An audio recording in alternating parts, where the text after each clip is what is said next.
আসসালামু আলাইকুম ওয়া রাহমাতুল্লাহি ওয়া বারাকাতুহু। ইনশাআল্লাহ তাআলা আজকের এই খুতবাতে আমরা দাওয়াতের ব্যাপারে কিছু কথা আলোচনা করব ইনশাআল্লাহ তাআলা। ওয়া মা তাওফিক ইল্লা বিল্লাহ।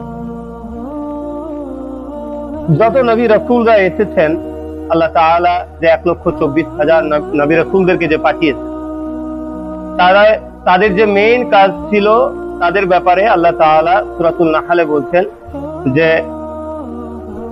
ওয়ালাকাদ বাআসনা ফি কুল্লি উম্মাতির রাসূলা আন ইবুদুল্লাহ ওয়াজতানিবুত তাগুত, যে আমি প্রত্যেকটা জাতির কাছে নবী রাসূলদেরকে প্রেরণ করেছি শুধুমাত্র এই কথা বলার জন্য যে তারা আল্লাহ তাআলার ইবাদত করবে এবং তাগুতকে বর্জন করবে।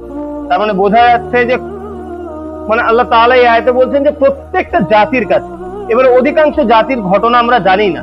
মানব ইতিহাস তারিখুল আম্বিয়া এই হিসাব অনুযায়ী প্রায় 7,000 বছরের, কেউ কেউ বলেছেন 12,000 বছর, আরো বেশি কিংবা কম। এত বছর ধরে পৃথিবীতে বিভিন্ন যে জাতি ছিল, প্রত্যেকটা জাতির কাছে নবী রাসূলরা এসেছিলেন। এখন তারা তাদের সমাজে তারা দাওয়াত দিয়েছিলেন, তাদেরকে আহ্বান করেছিলেন, এবং মানুষকে এই যে আহ্বান করা, এইটাকেই আল্লাহ তাআলা তার কালামে সব থেকে ভালো কাজ বলেছেন। সূরাতুল ফুসসিলাত 41 নম্বর সূরার 33 নম্বর আয়াতে আল্লাহ তাআলা বলছেন ওয়ামান আহসানু কাওলাম মিম্মান দাআ ইলাল্লাহ, যে তার থেকে উত্তম কথা আর কার হতে পারে যে মানুষকে কার দিকে ডাকে? আল্লাহর দিকে ডাকে। ওয়ামান আহসানু কাওলাম মিম্মান দাআ ইলাল্লাহ, তার থেকে উত্তম কথা আর কার হতে পারে যে মানুষকে আল্লাহর দিকে ডাকে। ওয়া আমিলা সালিহা, সে শুধু মানুষকে উত্তম দিকে কাজ করতে বলে না, সে নিজেও কি করে? আমল করে। ওয়া ক্বালা ইন্নানি মিনাল মুসলিমিন, আর সে নিজে বলে যে আমি একজন মুসলিম।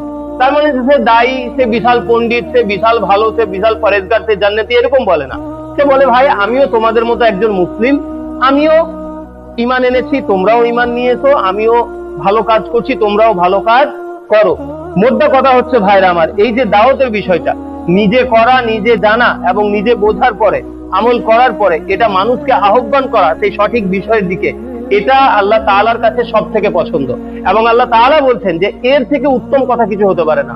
আমরা চায়ের আড্ডায় বিভিন্ন ধরনের বিষয় আলোচনা করি, 5টা বন্ধু যদি একসঙ্গে থাকি আমরা বিভিন্ন বিষয় আলোচনা করি, রাজনীতি নিয়ে আলোচনা করি, খেলাধুলো নিয়ে আলোচনা করি, মনোরঞ্জনের যে সমস্ত বিষয়, সিনেমা জগৎ নিয়ে আমরা আলোচনা করি, কতই না ঘন্টার পর ঘন্টা আলোচনা হয়ে যায়। এই সমস্ত কিছুই হচ্ছে আমাদের কথা। কিন্তু আল্লাহ তাআলা বলছেন ওয়ামান আহসানু কাওলাম মিম্মান দাআ ইলাল্লাহ, কিন্তু যে কথা বলে আল্লাহর জন্য, আল্লাহর দিকে ডাকার, এই কথার থেকে উত্তম কথা আর কিছু আল্লাহ তাআলার কাছে নেই।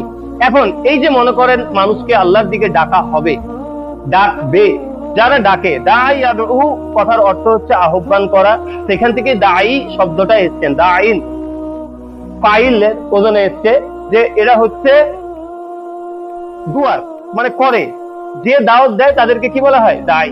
তো তারা কিসের দাওয়াত দেয়? তারা দাওয়াত দেয় মানুষকে কিসের দিকে? হকের দিকে, আল্লাহর দিকে, তার রাসূলের দিকে, কিতাবের দিকে, ইসলামের দিকে, এই আহ্বান তারা। এখন বিষয় হচ্ছে যে নবী রাসূল যতজন এসেছেন তারা প্রত্যেকেই তার সময়ে তার জাতির মেইন দায়ী ছিলেন, এবং তারা কি করতেন? নবী বাকিদেরকে আল্লাহর দিকে আহ্বান করতেন। এখন এই আহ্বান করাটা শুধু কি তাদের কাজ ছিল না, আমাদের জন্যও এই কাজটা করার প্রয়োজন আছে। প্রথম কথা, এই আয়াতটা থেকে, সূরা ফুসসিলাতের এই আয়াত থেকে বুঝলাম যে এই কাজটি হচ্ছে আম কাজ এবং প্রত্যেকটা মুসলিমের করা উচিত।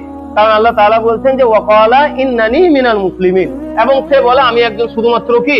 মুসলিম।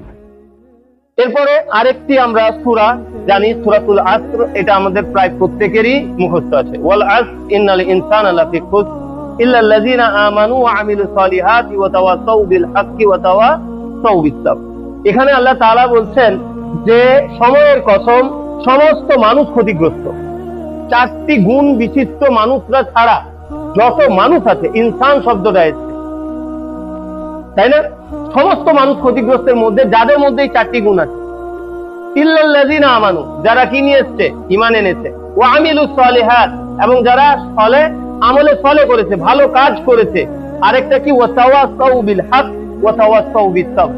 এখানে তাওয়াসাউ এই কথাটার অর্থ হচ্ছে যে একে অপরকে কাউন্সিলিং করা, মানে হকের দিকে দাওয়াত দেওয়া, বোঝানো যে ভাই আমরা হক চিনেছি, হক জেনেছি, হক আমাদেরকে মানতে হবে।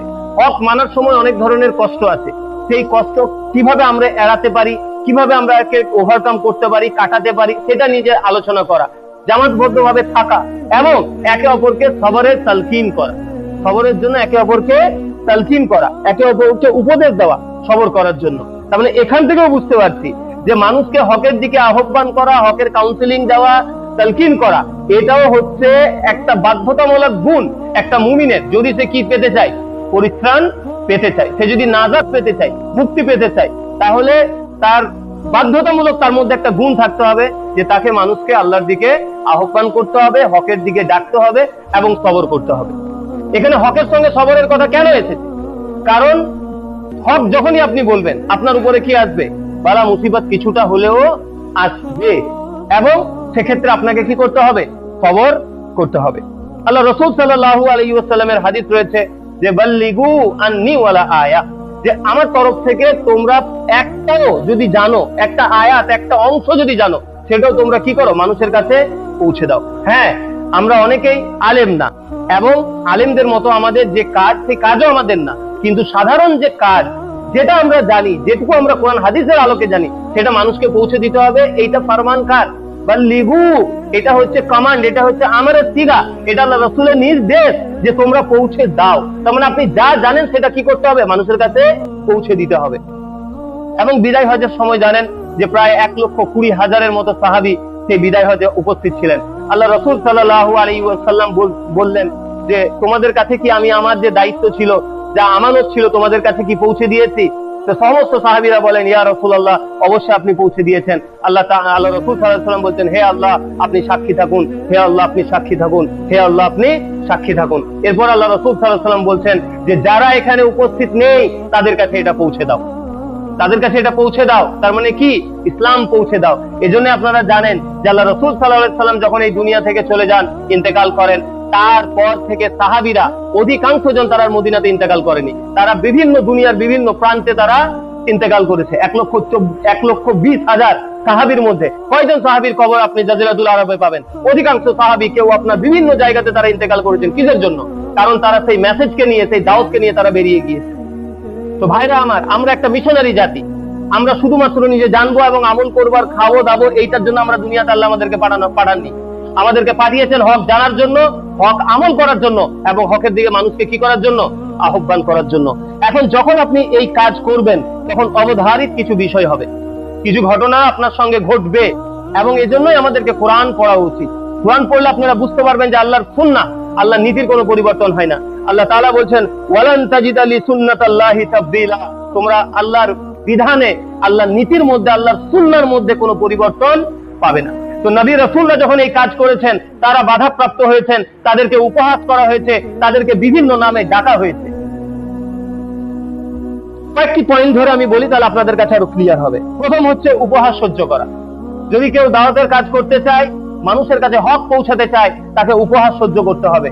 তাকে বিভিন্ন ধরনের নামে ডাকা হবে, বিভিন্ন কথা বলা হবে, তার অতীতকে নিয়ে কথা বলা হবে, তাকে ব্যঙ্গ করা হবে, কিন্তু এগুলো সহ্য করতে হবে।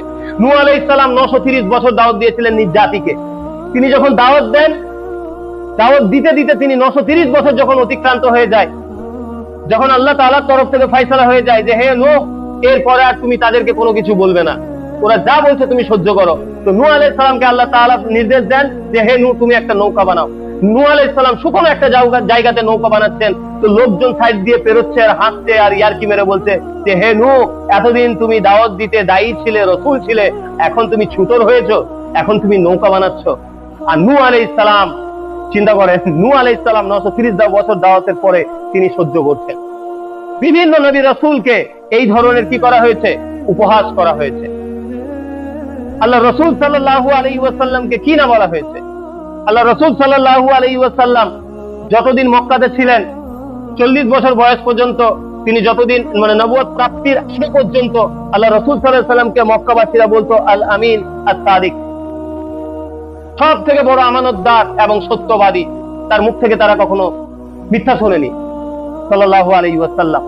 অথচ এই কুরাইশদের কাছে যারা রাসূল সাল্লাল্লাহু আলাইহি সাল্লামকে ছোট থেকে চিনতো এবং যারা নিজেরা বলেছিল যে এর মতো সৎ ব্যক্তি, এর মতো আমানতদার ব্যক্তি নেই, সেই রাসূল সাল্লাল্লাহু আলাইহি ওয়াসাল্লাম যখন সাফা পারওয়াতে পাহাড়ে উঠে লা ইলাহা ইল্লাল্লাহ দাওয়াত দিলেন, তার আগে তিনি বলেছিলেন যে দেখো, এখন যদি আমি তোমাদেরকে বলি যে এই পাহাড়ের পিছনে একদল শত্রু অপেক্ষা করছে তোমাদেরকে আক্রমণ করার জন্য, তোমরা কি বিশ্বাস করবে?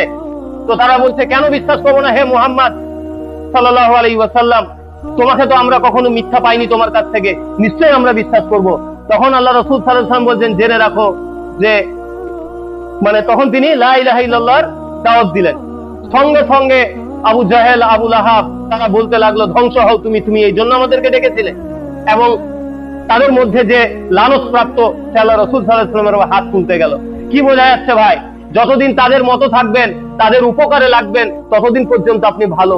যখনই তাদের বিরুদ্ধে হক কথা বলবেন, তখন আপনি তাদের কাছে খারাপ হয়ে যাবেন, যতই আপনি তাদের কাছে উত্তম চরিত্রের মানুষ হন না কেন। এটা ইতিহাসে হয়েছে এবং এটা সমস্ত নবী রাসূলের সঙ্গে হয়েছে।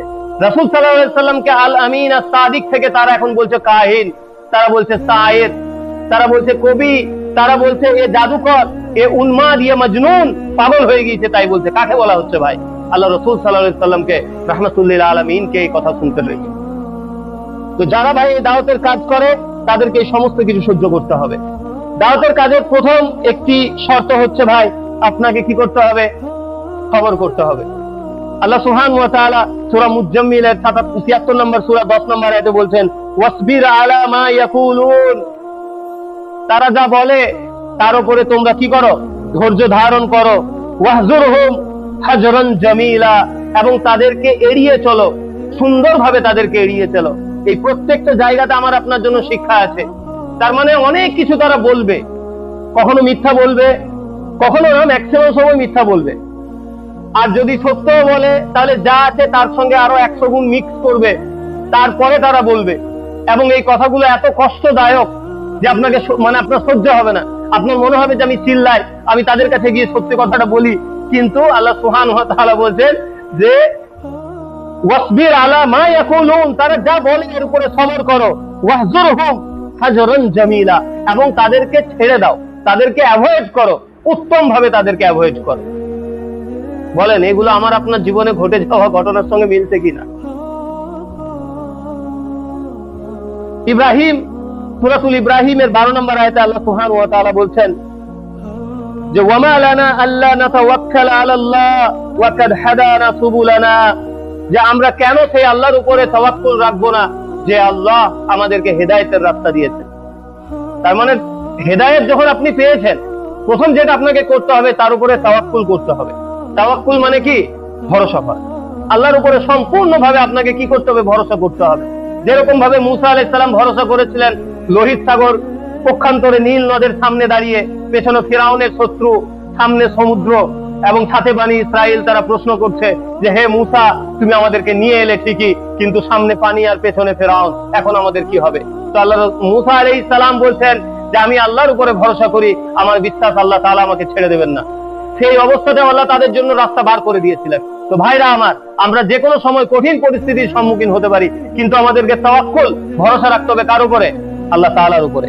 তো আল্লাহ সুবহানাহু ওয়া তাআলা রাসূলদের ভাষাতে বলছেন যে ওয়ামা লানা আল্লা নাতাওয়াক্কাল আলাল্লাহ ওয়া কাদ হাদানা সুবুলানা ওয়া লা নাসবিরান্না আলা মা আযাইতুমুনা, এবং আমরা নিশ্চয় সবর করব যা কিছু তোমরা আমাদের উপরে করছো।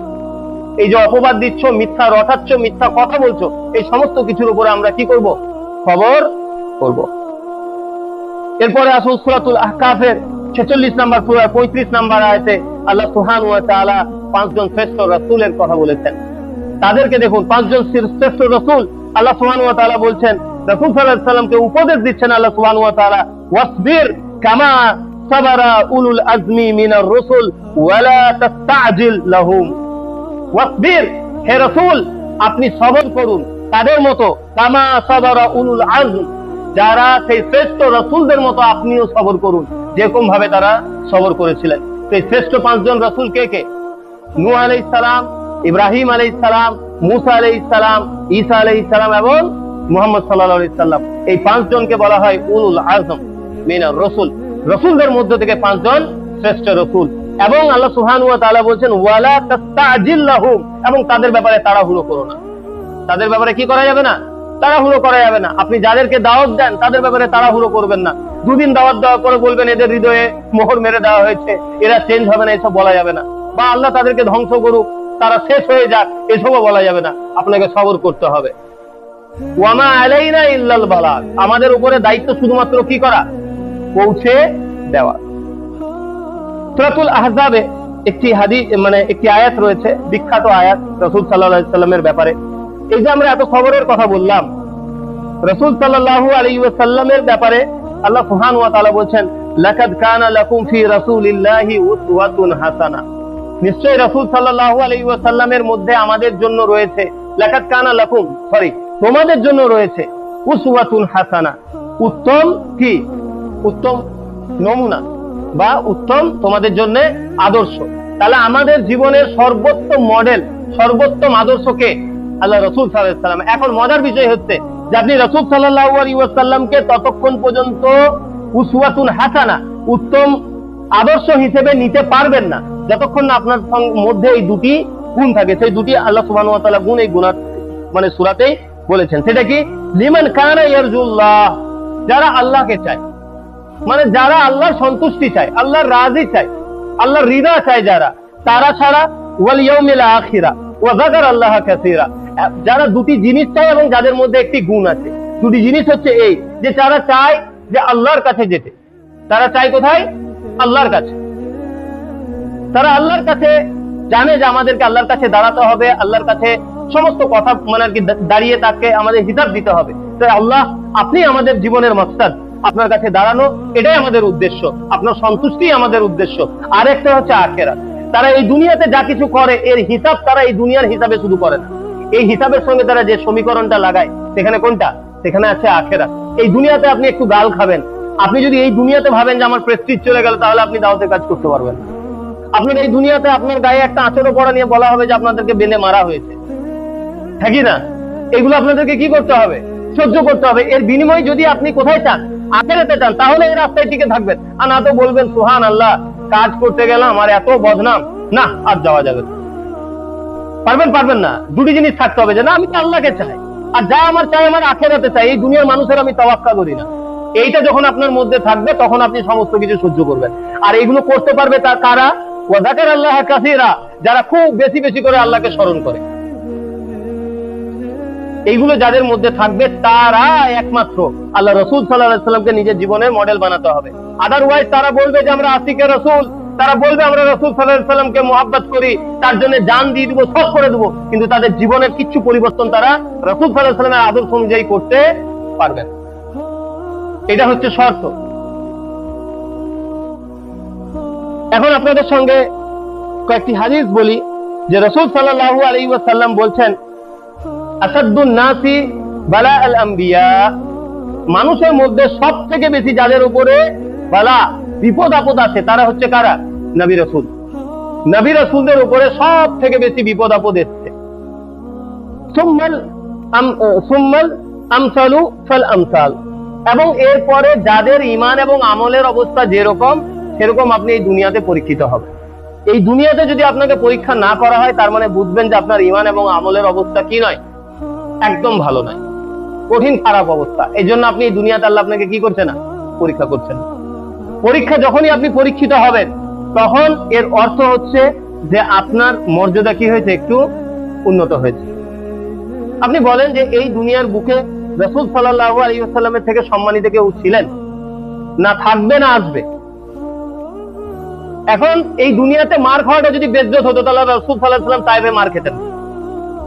এই দুনিয়াতে আঘাতপ্রাপ্ত হওয়া এবং একটু বদনাম উপহাসের যদি পাত্র হওয়াটা দুনিয়াতে সব থেকে বড় লাঞ্ছনা হতো, তাহলে আল্লাহ রাসূল সাল্লাল্লাহু আলাইহি ওয়াসাল্লামকে সালাতরত অবস্থায় সেই একজন লানতপ্রাপ্ত ব্যক্তি সে এসে আল্লাহ রাসূল সাল্লাল্লাহু আলাইহি ওয়াসাল্লামের ঘাড়ের উপরে উটের নাড়ি ভুড়ি চাপিয়ে দিত না। আল্লাহ রাসূল সাল্লাল্লাহু আলাইহি ওয়াসাল্লামকে কাবা চত্বরে তার গলার চাদর ধরে এমন ভাবে ফাঁস দেওয়া হয়েছে যে আল্লাহ রাসূল সাল্লাল্লাহু আলাইহি ওয়াসাল্লাম কষ্ট পেয়েছিলেন।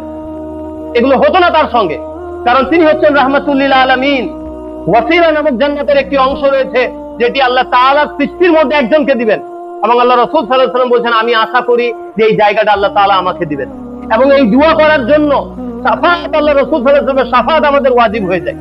5 ওয়াক্ত সালাত, 5 ওয়াক্ত নামাজের পরে উত্তর দেওয়া, রাসূল সাল্লাল্লাহু আলাইহি সাল্লামের উপরে দরুদ পাঠ করা এবং এই দোয়া পাঠ করা যে হে আল্লাহ, আপনি রাসূল সাল্লাল্লাহু আলাইহি সাল্লামকে মাকামে মাহমুদের যে ওয়াসিলা রয়েছে সেই জায়গায় পৌঁছে দিন।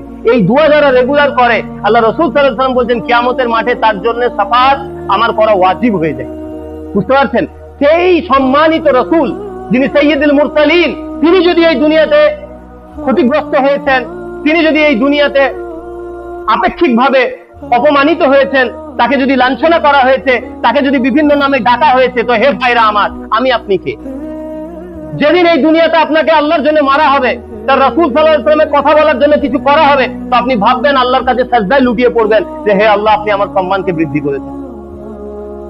ওয়াল্লাহি বলছি, এর থেকে বড় সম্মানের কিছু নাই যে আপনি আল্লাহর রাস্তাতে থাকবেন এবং আল্লাহ আপনাকে বেইজ্জত করা হবে। এটা বেইজ্জত না, এটা হচ্ছে আল্লাহ তাআলার নজরে আপনাকে কি দেওয়া? ইজ্জত দেওয়া। যাই হোক, আল্লাহ তাআলা যখন এই দাওয়াতের কাজ আমাদেরকে যখন চাপিয়েছেন, আমরা মানুষ প্রত্যেকে আমাদের ভাইকে ঠেস দিবেন না। আমরা মানুষ, আমাদের মধ্যে ঘৃণা থাকে, আপনার কি বলবো, অনেক সময় প্রতিহিংসা থাকে, যে প্রতিশোধ পরায়ণতা যেগুলোকে বলা হয়, যে কারোর কাছ থেকে প্রতিশোধ নেওয়া, এই সমস্ত মানসিকতা আমাদের মধ্যে কাজ করে।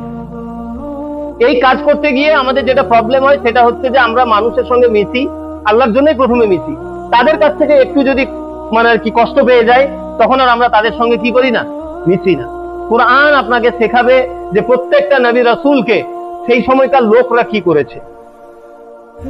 প্রচন্ড ভাবে তারা অপমানিত করেছে, উপহাস করেছে, জ্বালিয়েছে, কিন্তু তারা হাসি মুখে সেগুলোকে সহ্য করেছেন।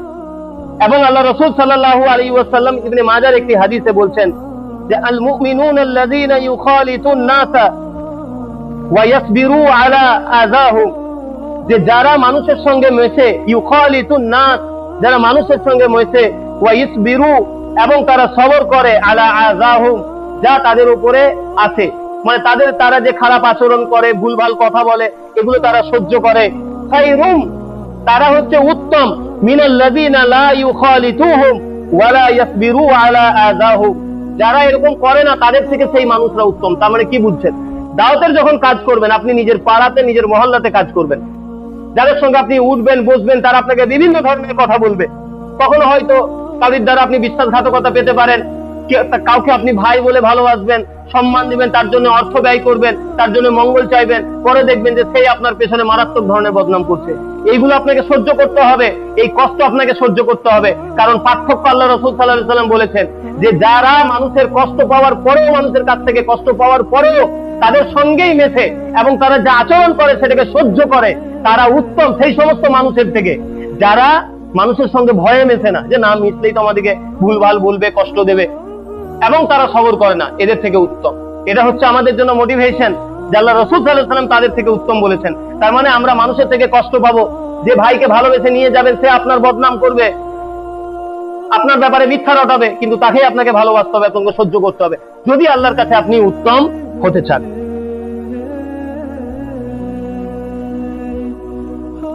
লাস্ট একটি আয়াত এবং একটি হাদিস বলে আমি শেষ করছি। সূরাতুস সূরা 26 নম্বর সূরাতে আল্লাহ সুবহানাহু ওয়া তাআলা নূহ আলাইহিস সালাম, সালেহ আলাইহিস সালাম, হুদ আলাইহিস সালাম এবং শুআয়ব আলাইহিস সালামের জন্য একই রকম আয়াত।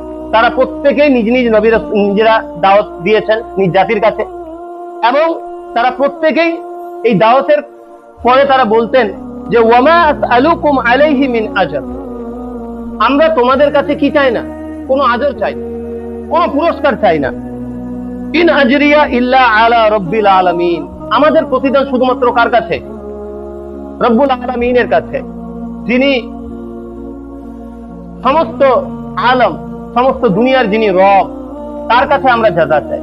তার মানে অনেকে মনে করতে পারে যে এদের পয়সা ঢোকে, এরা পয়সার জন্য কাজ করছে। অনেকে মনে করে আরো কোনো কিছু, কারো বাড়ি, কারো টাকা, কারো এখান থেকে কোনো দেশ থেকে টাকা আসছে, এগুলো মনে করতে পারে ভাই। তারা মনে করে, এটা একটা কারণ আছে, কারণ তারা এত স্বার্থপর যে তারা কোনো কাজ বিনামূল্যে করতে পারে না। আর আল্লাহর জন্য কোনো কিছু করা তো মারাত্মক ব্যাপার। তারা তাদের হিসাব থেকেই কথা বলে, কারণ তারা মানে মানুষকে হয়তো এক কাপ চাও খাওয়ায় না বিনা পয়সায়, যদি না কারোর পেছনে কোনো মানে স্বার্থ থাকে। তো সেখানে তারা ভাবতে খুব আশ্চর্য হয় যে এই ছেলেগুলো এত মার খেতে, এত কষ্ট করছে, পয়সা ব্যয় করছে, কেন করছে? নিশ্চয়ই কোথাও থেকে পায়। এই মানুষগুলোর মনে রাখা উচিত যে যুগে যুগে যারা শ্রেষ্ঠ নবী রাসূল, তারা তাদের ভাষা কি ছিল, তারা কি বলেছেন? তারা বলেছেন যে ওয়ামা আসআলুকুম, আমরা তোমাদের কাছে চাই না, আলাইহি মিন আজর, কোন আজর তোমাদের কাছে আমরা এর চাই না, ইন আজরিয়া ইল্লা আলা রাব্বিল আলামিন, আমরা আমাদের আজর শুধুমাত্র চাই কার কাছে? আল্লাহ তাআলার কাছে। লাস্ট একটি আয়াত, হাদিস ভাই, এটা সত্যি বলছি যে আমি খুবই মানে আয়াতটা পড়ি এবং যারা আল্লাহর রাস্তায় পরীক্ষিত হয়েছে, যাদেরকে কষ্ট করতে দেখছি, তাদেরকে দেখে একটু হিংসায় হয়। যদিও ইমানের সেই তাকাদা নেই যে আল্লাহর কাছে সেই জিনিস চাইবো। তো আল্লাহ রাসূল সাল্লাল্লাহু আলাইহি সাল্লাম বলছেন যে ইয়াওয়াদ্দু আহলুল আফিয়াতি ইয়াউমাল কিয়ামাতি হিনা ইউতা আহলুল বালাইস সাওয়াব, যেদিন এই দুনিয়ার সুখে শান্তিতে এবং নিরাপদে থাকা মানুষগুলো, সুখে শান্তিতে, আফিয়া মানে নিরাপদ, কোনো চাপ নাই, আর্থিক দিয়ে কোনো সংকট পান নাই, সব কিছু আপনার সুন্দরভাবে এই দুনিয়াতে চলেছে, যেটা আমরা চাই, যেন কারোর লাইফে কোনো ধরনের সমস্যা না আছে। আল্লাহ রাসূল সাল্লাল্লাহু আলাইহি সাল্লাম বলছেন ইয়াওয়াদ্দু আহলুল আফিয়া, যারা নিরাপদে এই দুনিয়াতে ছিল, তারা বলবে ইয়াউমাল কিয়ামাতি হিনা ইউতা আলাল বালাইল সাওয়াব, যারা এই দুনিয়াতে মারাত্মক ধরনের বালা মুসিবত সহ্য করেছে, তাদেরকে যখন কিয়ামতে দেখা হবে যে আল্লাহ তাআলা কি প্রতিদান দিচ্ছেন, কি পুরস্কার দিচ্ছেন, কি আদর দিচ্ছেন, তখন তারা বলবে লাউ আন্না জুলুদাহুম কানাত কিরাদাত ফিদ দুনিয়া বিল মাকারিদ, যে কাশ আমাদের যদি দুনিয়াতে চামড়াগুলোকে কাঁচিতে করে যদি কাটা হতো, তাহলে আজকে আমরা কতই না উত্তম পুরস্কার পেতাম। এই আশা মানুষ কোথায় করবে? যেখানে মানুষ এখানে একটা আঁচড় খেতে চায় না, একটা গাল খেতে চায় না, সামান্য ঘাম ঝরাতে চায় না, সেই মানুষই কিয়ামতের মাঠে যারা সহ্য করবে, এই দুনিয়াতে যারা সহ্য করেছে, তাদের আজর, তাদের পুরস্কার দেখে আশা করবে যে আল্লাহ কাশ ওই দুনিয়াতে যদি আমার চামড়াকে কাঁচিতে করে কাটা হতো, তাহলে কতই না উত্তম হতো, আজকে আমরা কতই না কিছু পেতাম।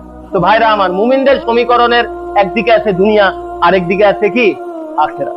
এই সমীকরণে যখন দুনিয়া এবং আখিরাত থাকবে, তখন আপনার এই দুনিয়ার সমস্ত কষ্টতে আপনার অন্তর হাসবে। যতই আপনাকে কষ্ট সহ্য করতে হোক, বদনাম সহ্য করতে হোক, রটনা সহ্য করতে হোক, আপনি আনন্দিত হবেন, কারণ আপনি জানেন যে আল্লাহ তাআলা এর মাধ্যমে আপনার মর্যাদা, আপনার সম্মান, আপনার কি বলবো, আপনার আদর, সমস্ত কিছু আল্লাহ কি করছেন? সংরক্ষিত করছেন। অ্যাকচুয়ালি এই কোরআনের এই আয়াতগুলি, এই হাদিসগুলি আমাদেরকে এই শক্তি প্রদান করে যে কঠিনতম পরিস্থিতিতেও আমরা আল্লাহ